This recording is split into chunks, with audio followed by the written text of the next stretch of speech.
Mitra.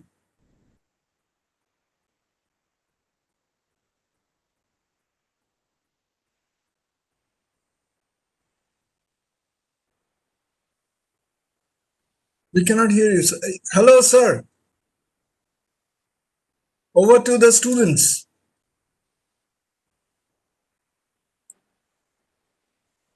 Students. Good afternoon, sir.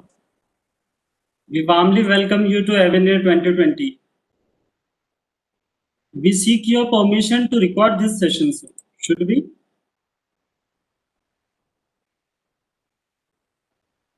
Okay.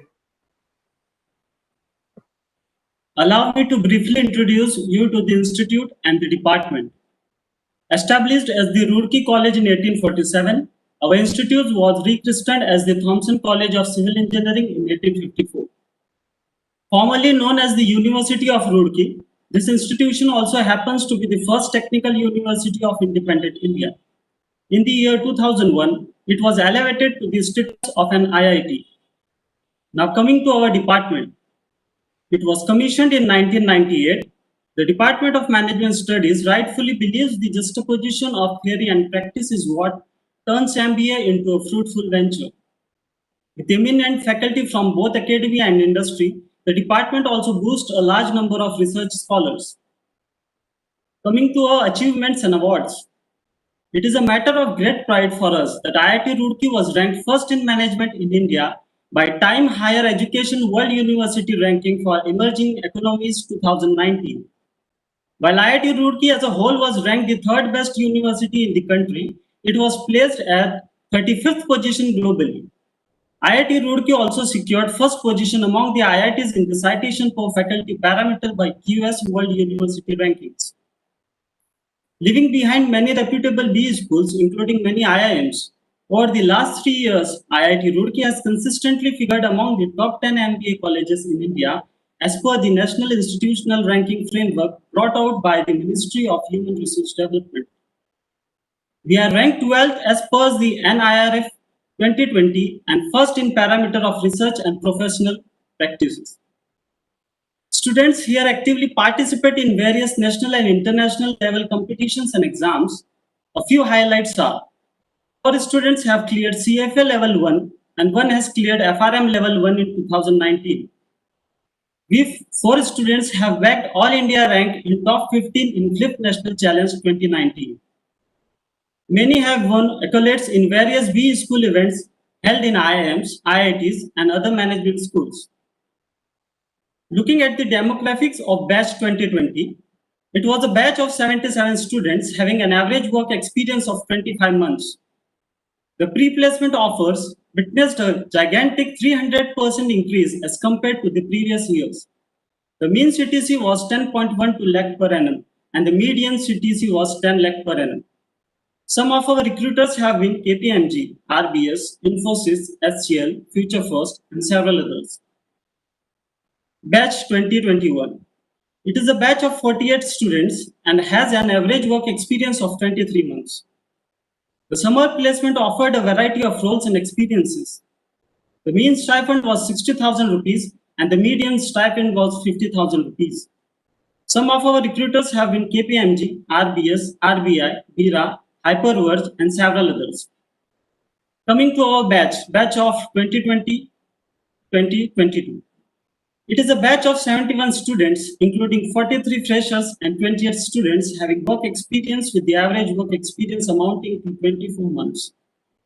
This is also the second batch after 2021, which included students from commerce background. This is all about our department. Now I would like to welcome our guest of honor. With great pride and delight, I welcome a highly experienced business leader, Mr. Manoj Kohli, to Avenir 2020. A flagship event of Department of Management Studies, IIT Roorkee. Mr. Manoj Kohli is the country head at SoftBank India and is responsible for supporting one of the largest investors in India. He works closely with the portfolio company founders and CEOs to address the government issues and secure timely approvals for the new portfolio companies to enable their businesses to run smoothly and to achieve their full potential. Being a passionate Kohli is at the helm of business system to profound societal impact. So without further ado, I would request Mr. Manoj Kohli to guide us through this session. Over to you, sir.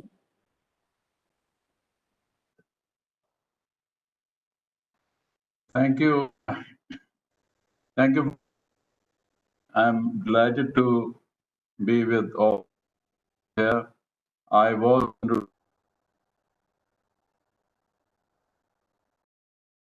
and I had a very, very positive experience. I still remember that time. I think your students are bright, your faculty is great, and placements are also great. Today, the talking about is a very important theme of human capital management and idea of leadership. I will request, I'll say a few things and with you, and then we can request other colleagues to talk about it. Human capital day by day is becoming more and more important. In the age when robots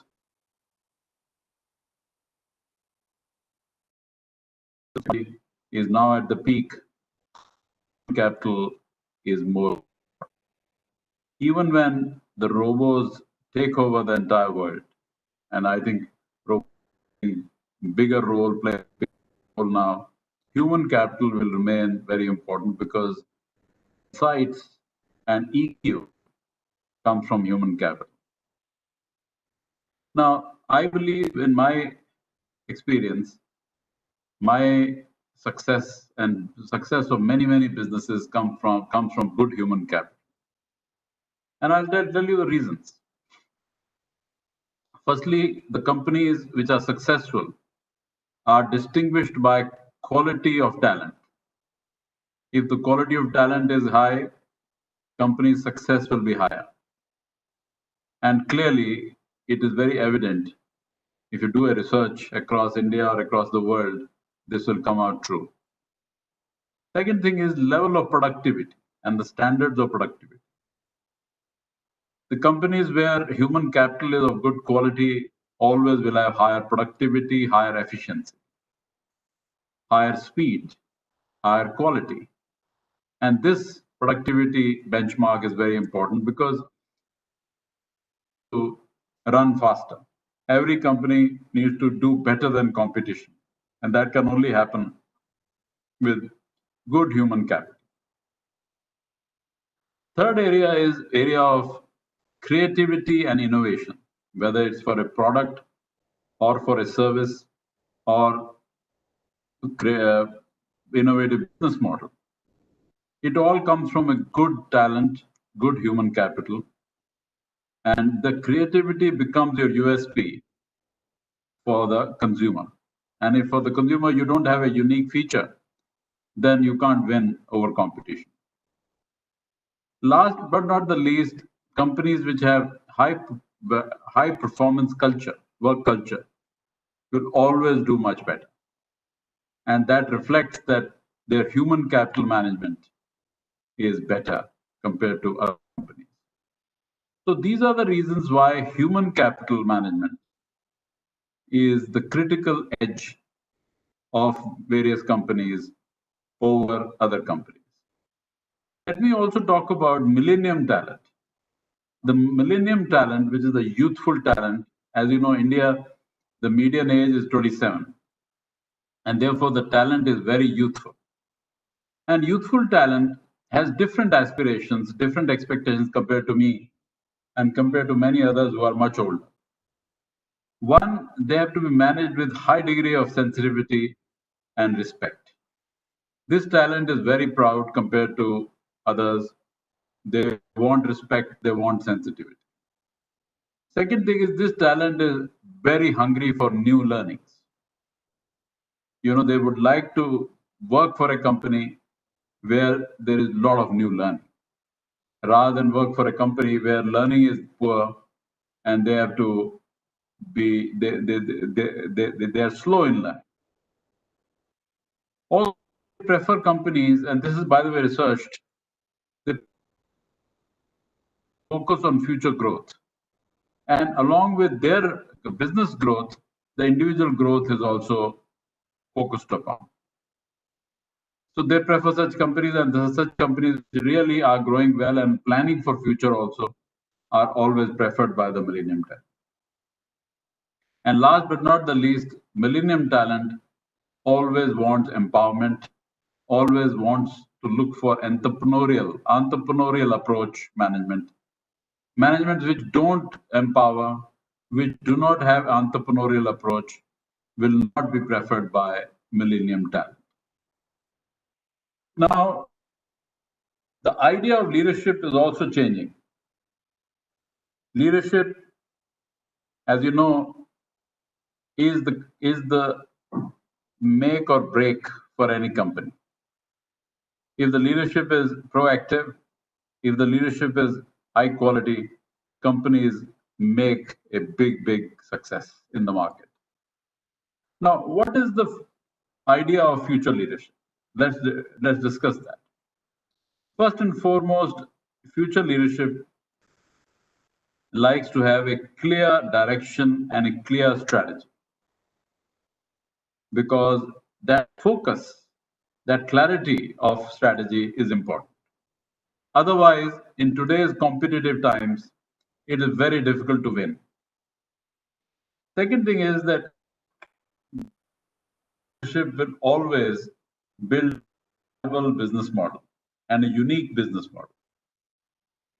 How to make money, which is the way to approach the customer so that it is viable and profitable. So that business modeling is focused by a future business leadership. Third thing is the future leadership also builds an innovation engine, which will build multiple products, multiple services and features, so that consumers are always attracted to the brand.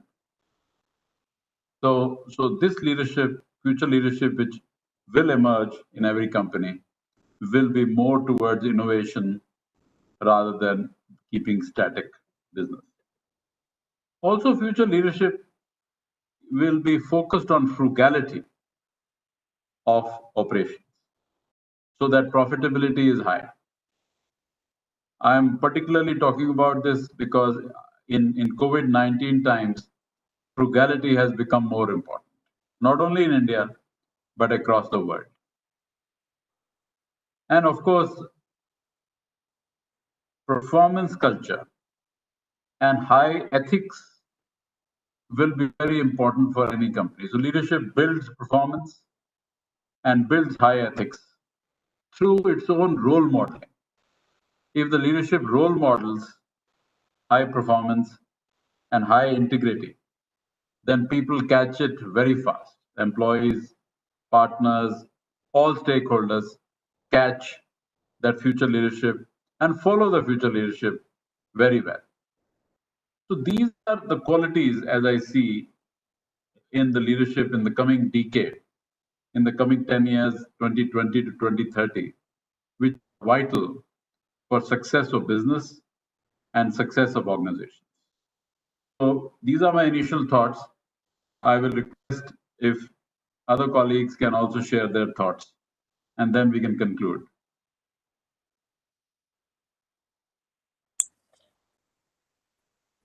Somnath, is that fine?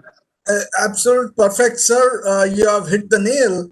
And, it is actually a combination. We are looking at future of leadership. Uh, so wherein everybody is a leader, one. Second is leaders creating more leaders. That is the actually the future of leadership. And I've seen your contribution in the industry, and even creating leaders. I met you a couple of times in your office and SoftBank office, and I've talked to many of these gentlemen. They are really they are really leaders. They have a very good global perspective as well as Indian industry perspective. So, good you use the word frugal. I will come to the word frugal. Globalization is also the way forward, localization. And I've seen your leaders, I will not use the word managers. your leaders who are local. They understand the supply chain globally. They understand the needs of India. In fact, they understand needs of each states. I was really happy to see. They know what is the typical challenges in Rajasthan, typical challenges in Uttar Pradesh, Odisha. Frankly, I do not know. So that is a fair amount of assessment of the leaders I've seen in your organization. One, second is you mentioned about frugal. In a COVID times, definitely frugal is the way forward. And across the globe, companies have adopted frugal methodologies, frugal way of life, frugal way of business, and people have replicated the Indian way of business have been replicated globally. I'm sure you work with several Japanese headquarter leaders, and they are very very keen to learn from India. So that's my initial thoughts. Over to students. They are very very bright students. You can share your thoughts and questions. Thank you. Thank you.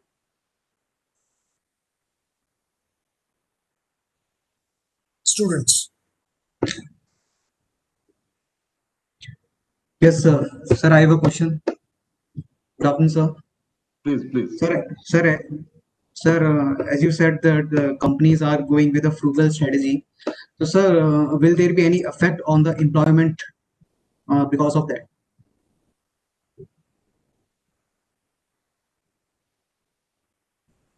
Not because of frugality. This is an approach which India followed.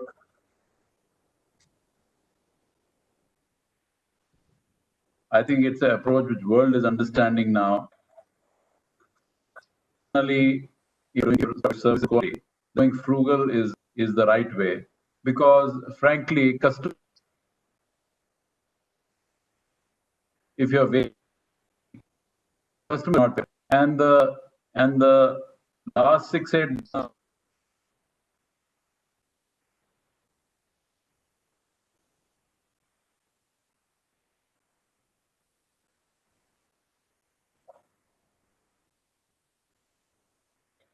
I have more than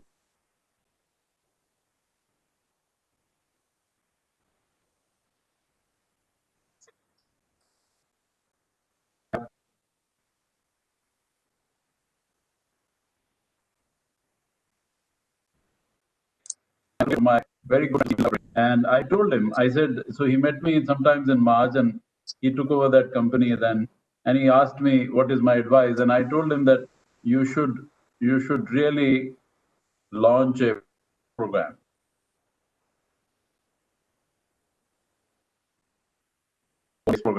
and you will see a lot of your cost you can eliminate. He didn't ask what should be the parameter. I said there are only 3 parameters. Any cost which gives you higher revenue. Second, any cost which makes customer delighted, satisfied. And number 3, if the cost is a statutory. If these 3 parameters are not there in any cost, that cost can be considered to be eliminated seriously. And he came back after 2 months and he said he has eliminated 60% of his overheads. Because in 15 years, the cost has been added every year 5%, 10%, without understanding the value of that cost to the business. So this is very good. Now, the point you asked is very important. Will it affect the employment? It will not affect the employment. And notions. For example, I remember when computerization started 20 years back, 20 years back, there was a very wrong notion, especially in banks, that unemployment will happen. But if you look at last 25 years, I will say at least 1/3 of employment, new employment, has happened either in hardware or in software sector in India, direct or indirect. So computerization has employment. Same thing will apply to AI. Same thing will apply to machine learning. Same thing will apply to new technologies. They are not against employment. They are for better productivity, better efficiency, more precision, better quality, but not anti-employment. The need for manpower will always be there. So there's nothing to worry on this account. I will add here, Mr. Kohli, good you mentioned about better quality and more precision. AI, my experience is, it actually improves quality as well as it is more precise. Over a period of time, there are several research reports and data to prove your thoughts and typically our experience. So, students, your thoughts on the role of AI and leadership. I mean, let's do a little threadbare discussion. Sure. Your thoughts on AI and leadership. You want me to start? Yes, sir. Please. Okay, let me share with you that SoftBank investments are all focused on AI. Okay. We only invest in tech-oriented, AI-oriented businesses which are disrupting the established businesses. Because we believe very strongly that in the next 20 years, AI-led businesses will succeed. And all our companies, you must have heard of our companies, Ola, Uber, Oyo, Paytm, Grofers, Delivery, Policy Bazaar, Grofers, and now we have invested in Unacademy and many others. All these companies utilize AI for doing a better business, a better service to the customer, and disrupting the marketplace. And I believe that is the right way, especially for a country like India, where infrastructure is weak and the digital services are overcoming that weakness.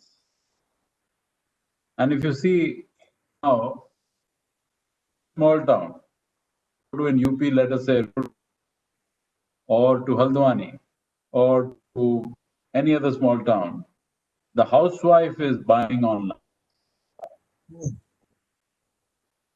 People are transferring money online. And a lot of intelligence in the system. And in future, that intelligence will go up 100 times. That is the way AI is progressing. So I believe that your future as young leaders is also in tech-oriented businesses. If I was born again, I was as young as you. If I was 20 again, which I'm not, I will go to the startups. Actually, not only conquer the market in India, but also become global. All our companies are becoming global. Oyo is becoming global. Paytm has launched in Japan. Uber is anyway American company. It's global. Company systematically is going global because the service requirement of all consumers across the world is simply not exact. That's how we focus on AI in software.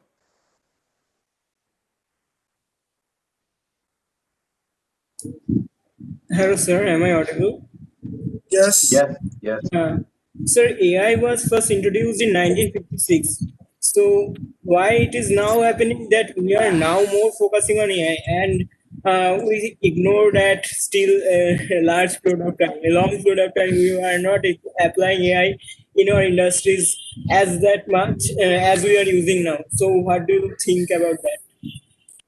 there's a right time for everything. The right time, for AI and industry.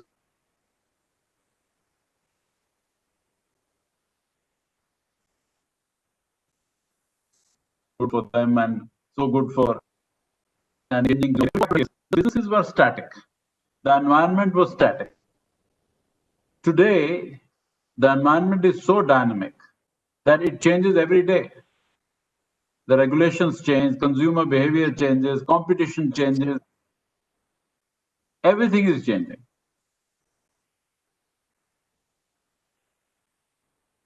Very dynamic, that change. And luckily, it gives you that dynamism to change along with the consumer, change along with the regulation, because that is important. So I think AI is the need of the hour.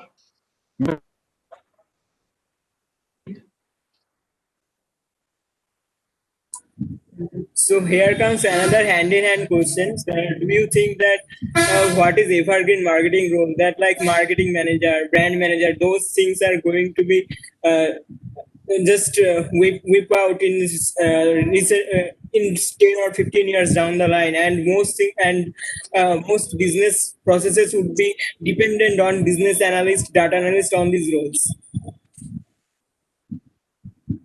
The question, I didn't get the question, please.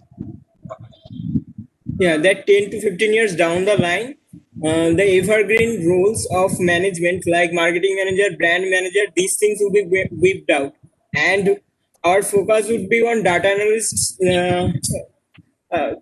human resource analyst roles like that. That roles would be more technically oriented, and there may be CS guys or engineers who would be leading the roles in management. So what is your views on that? Roles will change. I remember when I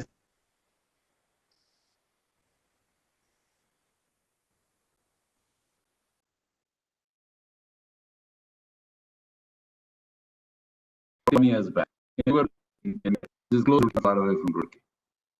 And times were different because those were static times and roles were different. I remember I was also, there is no attendance and payoff. So changing. Today I'm in SoftBank. Here one person can do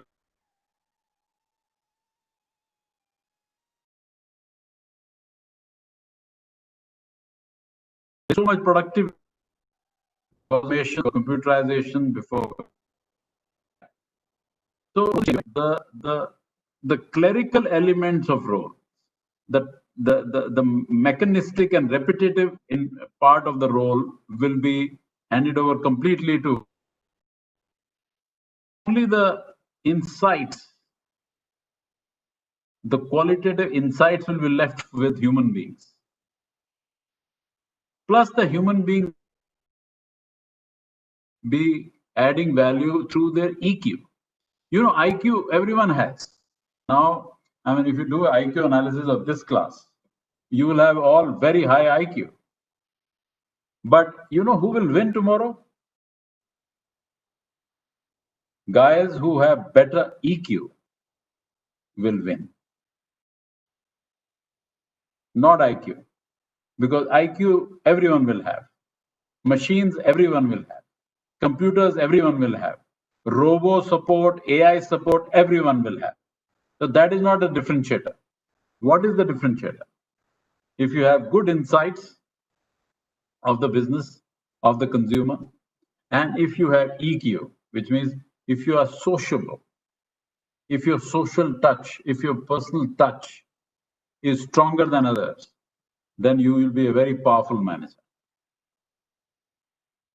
And this was true even last 20, 30 years, but a lot of people, I remember a lot of my batchmates and a lot of my trainees also didn't understand this. And they felt IQ will win more. Yes, intelligence is important. I'm not doubting that. But equally important is how is your treatment of people. How do you motivate people? How do you encourage people? How do you respect people? How do you listen to people? How do you interact? All that will become more and more important in future. And that is what will be difference in non-tech work environment and a tech work environment. I don't know if I have made myself simple for you to understand, but this is a very, very big shift.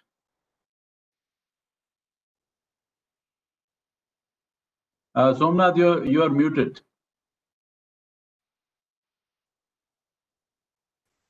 Sorry. You are absolutely correct, sir. The difference is going to be made by the element of EQ.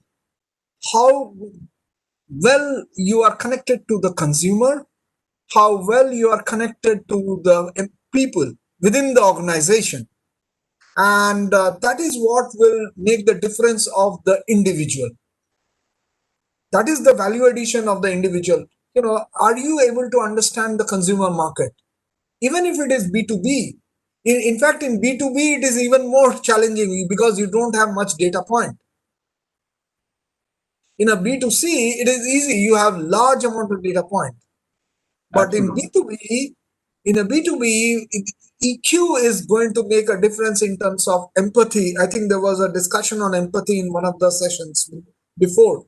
Empathy, solution oriented, creative solutions, and not just to the customer, even to the people. That's what I would understand from your response. Over to students. Absolutely. Absolutely. So I have a question that as a being a part of the SoftBank, you may have worked with so many startups and founders of these startups. Is there anything particular about their leadership style? I support more than 20 founders like Ritesh, Ovoyo, Bhavish of Ola, Vijay of Paytm, and many others. Supam of First Cry, Albinder of Grofers, Yashish of Policy Bazaar, Piyush of Lenskart. And these are very, very bright people. Their understanding of consumer is fantastic. Their understanding of technology is fantastic. Their understanding of people and passion with people is also great. The only place where they lack is how to scale up fast, how to scale up the business 10x, 20x, and how to cope with the complexities which come along with scale up. And that is where I support them. Because I have scaled up Airtel from 1 million to 400 million customers in 20 countries.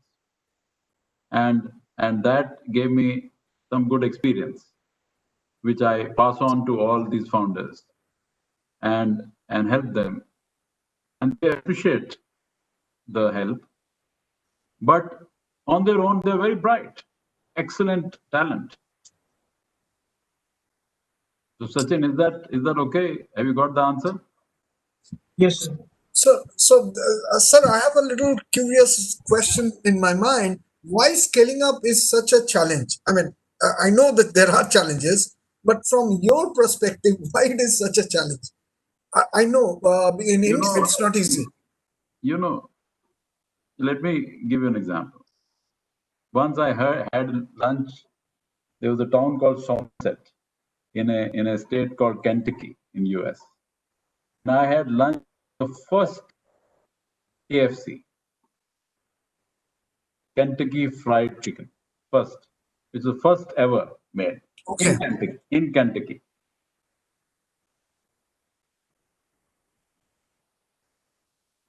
I was talking to people.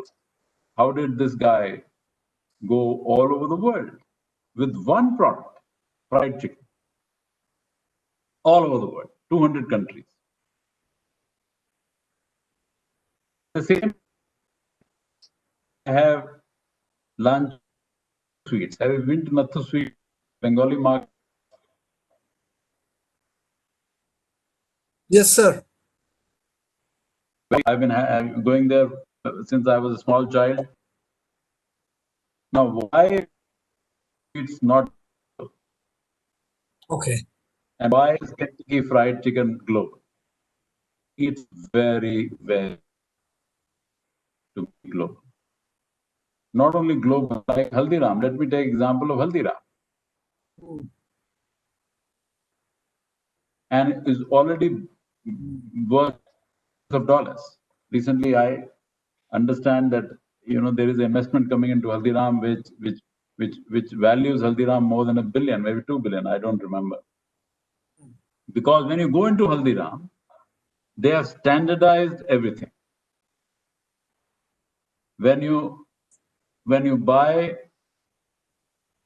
anything in that, let's say you buy Golgappas, let's say you buy Bhalla Papadi, it is standardized. How much chutney, how much dahi, how much everything. Standardized, no change. You can go to any Haldiram. There are 500 Haldirams, you go to any, but there is a standardized. Number one. Number two, there is Okay. very high degree of discipline of hygiene. Hygiene is the highest. Number three, there is a fantastic training given to every staff member. Fantastic training. Not only for quality, but also for how to speak, how to welcome, how to respect the customers. Number four, the back end is fantastic, where the food is made. Because in the shop, in the showroom, every food is not made there. A lot of food is half prepared and brought to Haldiram. And finally, the branding is common. Whether Haldiram you see in Cochin or in Guwahati or in Chowdi Bazaar or in Roorkee, it's exactly the same brand. Now, obviously, it is difficult to scale up. Like we scaled up Airtel in 20 countries, it was very difficult because in every town, every village, you have to put up towers. In every town, village, you need to have retailers. We had 35 lakh retailers. We had 3 lakh towers. And if you don't know how to scale up, then you can make the company sick. If you don't know how to do it, if you do it in the wrong way, if you don't do it systematically, if you don't follow project management thoroughly, then the company can die. So therefore, you have to do it in a very systematic, very organized, very project management way. You have to be very thorough. Let me tell you one example. In telecom, in addition to every tower, we needed 39 statutory approvals from government. Oh. For every TikTok was regulatory approvals for every tower. We land in every town and village where the tower will be built. We need cement foundation. We need to have radios, microwave radios. We need GSM radios. We need the network optimization by Ericsson or Nokia. So one tower has more than 100 things to do.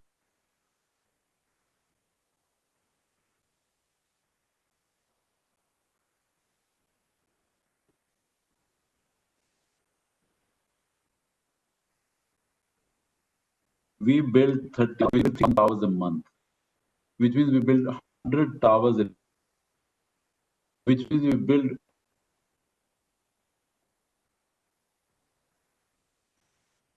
CTO called Don Price, and he came to me on 1st or 2nd of a month and he said, Manoj, I apologize.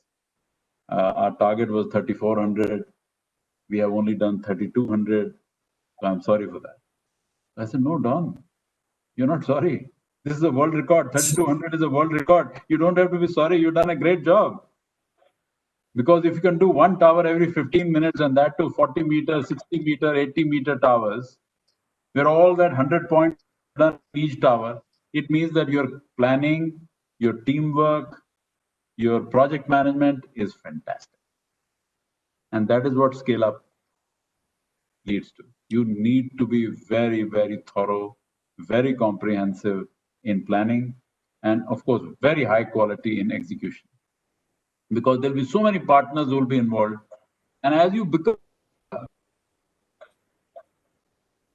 1x has a difficulty of, then 1x to 2x has a difficulty of 2. When 2x to 5x, 5x to 10x, 10x to 20x, the difficulty goes up. It doesn't come down. So therefore, you need to cope with, manage the complexity, making it more and more systematic by teaching your staff, by training your staff how to coordinate, collaborate with each other. Because if they don't do it, you will not be successful. I don't know if Somnath, it makes sense to people here. Yeah, sir, I can visualize. I can visualize. I used to work with Ericsson between 2000 and 2002, then moved to Wipro. And so I'm essentially a telecom guy with experience in OSS, BSS. So I can very well visualize. Then you can understand. I can visualize, sir. Bharti was one of our customer, both in Ericsson. Then when I moved to Wipro, Bharti was one of our customers. So I can very well visualize. Yeah. And I remember Premji, meeting Premji first time. Let me Okay. also share that. Okay, sir, please. So first time he met me not in Airtel, he met me when I was in Escorts. So he called me, this is 96. And this is a very important message for all of you.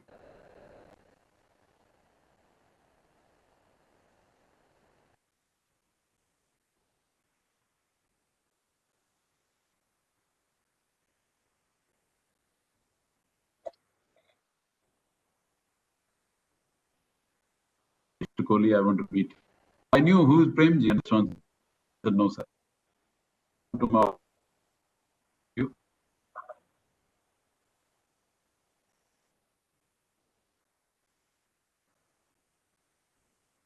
Anyway, he said yes. So when I went to Oberoi, I just left my car and I was still in the lobby. And another car stopped behind me, which was a Maruti Esteem. And Premji came out. It was better than Premji's. This man is simple, so humble. So he came, we shook hands, and we went inside. And he really, from that day, we became a very big partner. In Escorts, in Airtel also, you're right, yes, Wipro was our very important partner. But the point I'm making to all of you, humility is a hallmark of leadership. And arrogance is the biggest enemy of leadership. So, sorry, Somnath, I've digressed a bit, but I thought it was important for everyone to know. Absolutely correct. Absolutely correct, sir. Here we are talking about idea of leadership. This connects very well with, future leaders. And many of them are going to be future leaders. And Actually, I presented today Ritesh we had a unicorn series talk by Ritesh, and Ritesh is one of our future leaders, big leader. He's not future, he's today's leader. correct. And he's, by the way, he's only 26, and he's world's second youngest billionaire, self-made. And he was born in a small village in Odisha.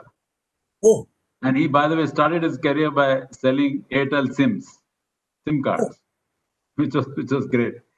But what he reflects, he reflects humility, he reflects hard work, he reflects honesty, and he reflects a lot of creativity.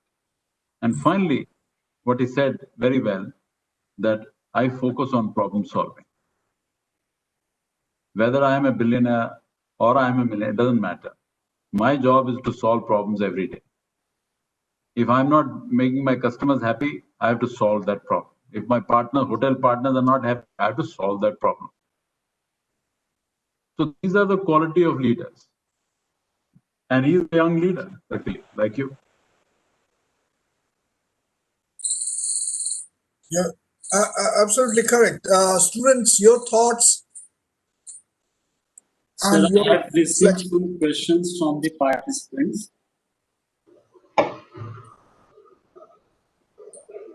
go ahead. First question is, how important is emotional intelligence from the aspect of human capital management? EQ, you're talking of EQ? Yes, sir. Important, as Somnath was saying, very, very critical. In future, I think it will be more important than IQ. And the point made about empathy is crucial. The last 6-8 months during pandemic, if any management has shown empathy, that management will actually have far higher degree of loyalty of the employees. And if any management hasn't shown empathy, that management will have to lose a lot of employees. So empathy is very, very important. EQ is very important. Social touch is very important. Informality is very important in organizations. Because in informality, even if you are a very large corporation, I remember in Airtel we had 27,000 employees and more than 1 lakh employees of other companies like Ericsson, Nokia, IBM who were supporting us. But we had a lot of informality, which means we used to, even when we were worth $60 billion, we used to talk to each other very informally by first name. Whether it was Sunil Mittal, Manoj Kohli, or anyone else, everyone was on first name.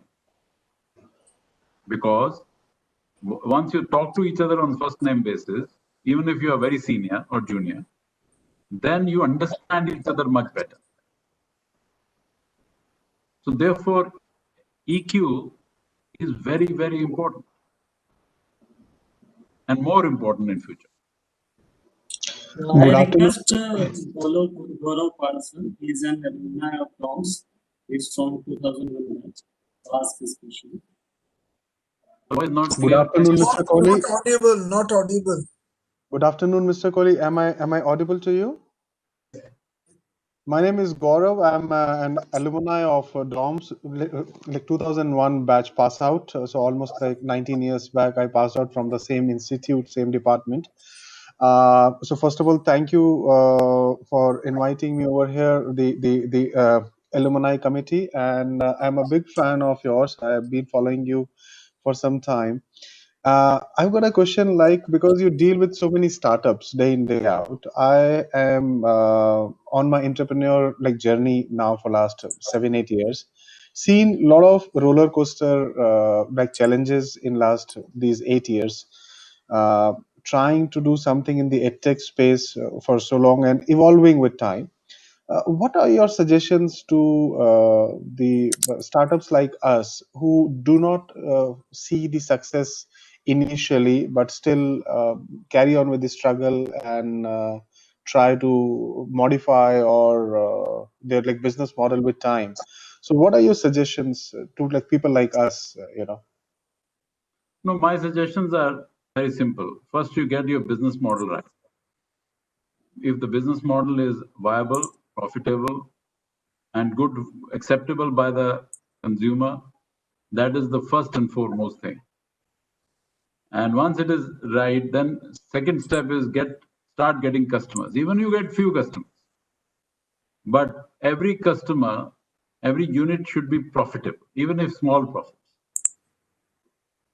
And journey, then you will start getting capital. Capital is easy. I think business model is difficult, execution is difficult, scaling up is difficult. So the steps are very simple. Number 1, get the business model right. Number 2, start getting customers. Number 3, get a good team with you so that execution is good. Execution is equal to team. If team is good, execution will be good. And if this is all right, next, use as much technology as possible, because technology will get more value. And finally, you will get good capital if all these steps are okay. So if I have to ask you like one more related question around this, I completely agree with you that the first and foremost point is how to get a right business model and how to validate it. And I've struggled a lot in last 7-8 years, and now we believe that yes, we are very close to that, like perfection. There's like nothing like perfection in a business model, but yes, acceptance in terms of the market, and we are also able to see the traction on it. But somehow, because of those I would say challenges which we have faced in last 8-9 years, that have developed a fear of going to an investor, and how to overcome that fear in terms of because those 8-9 years of various like challenges, failures, what you have seen, but you're still struggling, and somehow that like conviction with which you should approach the investor, how to overcome that fear which has been developed with time. You can't have fear. If Yeah, you have started an absolutely. entrepreneurial journey, then that meaning of the journey is that you don't have fear. Otherwise, you could have easily got a job in a bank. So this fear has no place in your life. In entrepreneurial journey, you will have ups and downs. Whether it is Ritesh or Bhavish or Vijay, talk to all these entrepreneurs. They've had many successes and there are many failures also. So if they were depressed by the failure, then they would have left the business. So you can't depress. You have to be courageous. You have to be bold. You have to have confidence in yourself. It's not the fear of experimenting or fear of failure anymore, because that we already have seen. It's the fear of going to the investor, asking for their money. That is the fear, because it's not about the business. Because if that would be the fear, then I would have What is left the this worst? journey What is the and I would have. worst Sorry. case is investor will say no. That is the worst case. So don't have any fear. You may have to go to 10 investors. Correct. In fact, So there's sorry, nothing sir. to fear. Absolutely. In fact, I was listening to a couple of entrepreneurs in IIT Delhi. I'm myself an IIT Delhi alumni. And there was one entrepreneur who said, I had to hear 200 rejections, 200 rejection before I got my first acceptance. Yeah.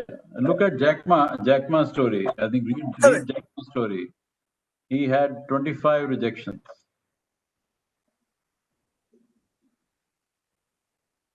So rejection is normal. Rejection is part of the game. Don't be fearful, please. Great. Thank you so much, sir. Thank you, Gaurav. Somebody else? So next question is, am I audible? Yes. Yeah. From the viewpoint of an investor firm, how is the emergence of cryptocurrency going to change the landscape? I'm not knowledgeable about crypto. Frankly, I'm being very frank. I don't know much about crypto, so I can't answer this question. Okay. So can you give some insight, like how you actually helped Oyo in scaling up? Like, Okay. So basically, I helped them. Their management. I had a lot of sessions with the management team, and raised the issue of how consumer satisfaction is low, or partner satisfaction is low, how to balance between speed and quality. So I gave them a lot of ideas. How is on how. My focus is not on what, or my focus is on how to do it, how to execute, how to scale up faster, how to scale with least pains. So a lot of good sessions I had on multiple problems, including last session we had on costs. So, and my way of working is soft touch way, because I don't force them. I tell them that if you don't like it, my idea, please throw it out of the window. But if you like it, then do it. So every time I meet them, next meeting when I meet them, they tell me in the last meeting we discussed these 3 points, and all 3 are executed or under progress. So there is a good degree of acceptance of how to scale up faster with better quality with lower cost. So, I wanted to know like how SoftBank works like with startups. Like they actually help in executing, or they just give the ideas, or they advise. Like they actually help. Some of the executives of SoftBank actually work with them, or for some specific period of time, or like they SoftBank just give the ideas. has a very different way of working. We don't interfere in day-to-day life. We leave the entrepreneur alone. We only meet at the board meetings every 3 months, 2 months. But there is the entrepreneur needs anything, any support, or entrepreneur says that he is not able to find a solution to some problem. Maybe it's a government problem, maybe it's a scale-up problem, maybe it's a leadership problem. So we are always there to provide that support.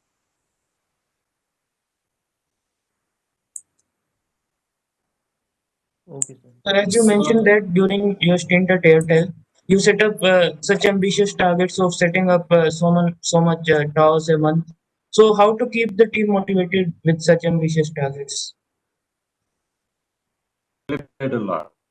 Celebrate every success, even if it is a small. And that is why I used to travel 20 days a month.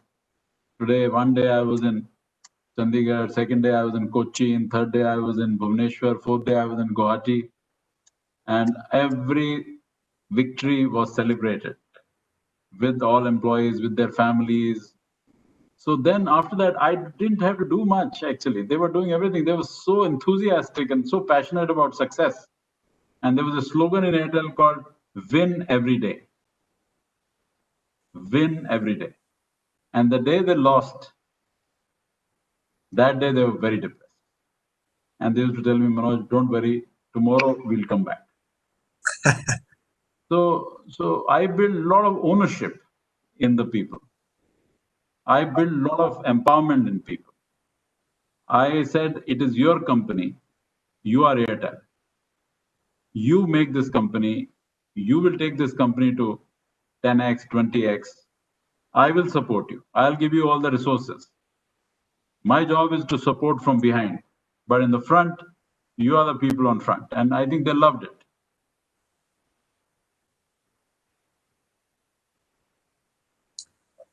Okay, so one last question, sir. Yeah. Please. Yes, sir. So what matters when venture capitalist firms investing in startups, intuitions, or calculations? Sorry, what was the last 2 words? Yeah, What matters? Intuition or calculation? Okay. No, both are Intuition. important. Both are important. You can't say only calculation, because only calculation can fail. And again, you can't say only intuition. That will also fail. Both together work. It's like IQ and EQ together. So both analysis of data, analysis of the market, plus intuition and some. I'll give you an example here. When we launched Bihar, so I was there 2 months, 3 months before launch to check the project. In Patna and many other towns of Bihar, I went around. And one of the things my CEO of Bihar told me that, in those days, there were, the paper coupons, recharge coupons. You remember earlier, there were scratch coupons. Yes. And but in some states of India, we had already launched electronic recharging, because we started electronic recharging so that consumer can charge online. There's no need for a paper coupon. I told the CEO of Bihar, that Deepak, his name was Deepak. I said, Deepak, why don't you not start with any paper coupon? Go straight to electronic recharge. And I think then you will not need to have a transition from paper to electronic. So he told me, Manoj, Bihar, as you know, is not very educated place, and there are many people who are less educated. So, it's better that we start with paper. So I said, ऐसे करते हैं दीपक, कल सुबह market चलते हैं. So next morning, for 3-4 hours, we went to the market, and we met many dealers, many retailers, many consumers, and I was observing them. I was listening to them, and then we went to office for lunch. And I told Deepak, I said, "Dekho, my conclusion after these 4 hours is that we can launch without paper coupon. And my request to you is, let's launch without paper coupon. But in 15 days, if you feel that you're losing market due to non your paper coupon, then you can launch it. You don't need to even call me. You have the approval." So he said, fine. So after 15-20 days of launch, he didn't call me. So I assumed in my mind that he has launched paper coupon. So one day I called him for something. So I asked him, I said, Deepak, you never called me about that paper coupon, etc. Did you? He said, "No, Manoj, wo itna acha acceptance tha. Customers were so happy. They said this electronic system is much easier than a paper coupon." Even he said customers who are kind of illiterate, they accepted it so fast. So I said, good. So he said, मैंने कभी paper coupon launch नहीं किया और मैंने आपको call भी नहीं किया. मैंने कहा छोड़ो, ठीक चल रहा है. So the point I'm making is that there is an intuition. There is a judgment which comes from experience when you go around the market, listen to consumers, listen to retailer. ये चलेगा और ये नहीं चलेगा. Are you getting me? So both are important. Intuition is important. Analysis is important. Absolutely correct, sir. Thanks for your extremely valuable time, extremely valuable insights, uh, immense experience, and thanks for agreeing for this session. You have demonstrated the respect that you have for the future generation, because it is. I'm sure people like you, leaders like you, who are giving direction and creating next generation of leaders. It is not easy to demonstrate a CEO of SoftBank in India to spend time, and this is your professional time, with young generation whom you do not know, but you still want to give back. It's not easy. I appreciate. I hats off to you. This is one. The second, on the business front and the concept and leadership front, the combination of AI and EQ is definitely the mantra for the students. It is not only AI, not only EQ. It is a combination which will make you take you to the next level. This is what I would say to summarize your thoughts. I will remember your words on frugal management concept. Over to Harshad to do the vote of thanks. Thank you. Thank you, sir, for the enlightening session. The discussion on importance of artificial intelligence and yet how it can never replace the emotional intelligence of human was very insightful and engaging. Your views on human capital management, levels and standard of productivity, area of creativity and innovation, Millennium Talent was very insightful. Thank you so much, sir. And sir, if you talk about Avenir, Avenir means growth. And the best way to add meaning to the event would be to help someone grow. There is no better helping hand for growth than education. Through our initiative, Breaking Darkness, each year starting from this year, DOMS would be donating a sum to Hope Foundation for sponsoring the education of underprivileged girl child in the honor of the guest speaker raising the country. And so we have something for you guys. Please hold up.